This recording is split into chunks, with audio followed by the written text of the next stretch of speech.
Chapter 15 of Leviticus deals with another aspect of ritual purity, focusing on bodily discharges in both men and women.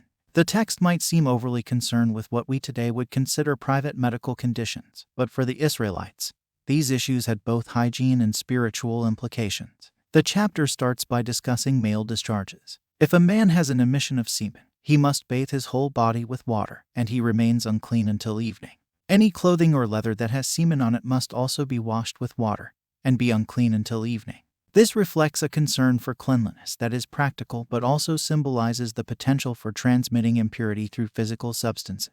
The situation becomes more severe when a man has a discharge from his body that is symptomatic of a disease. Such a man is considered unclean, and anything he lies or sits on becomes unclean. Anyone who touches his bed or anything he has sat on must wash their clothes and bathe with water, and they will be unclean until evening.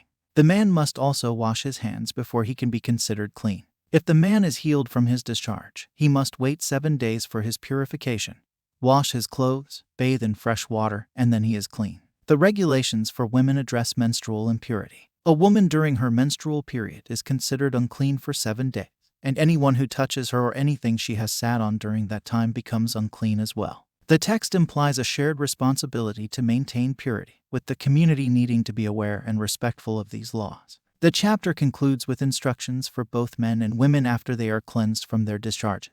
They must bring offerings to the priest, 2 doves or 2 pigeons, one as a sin offering and the other as a burnt offering.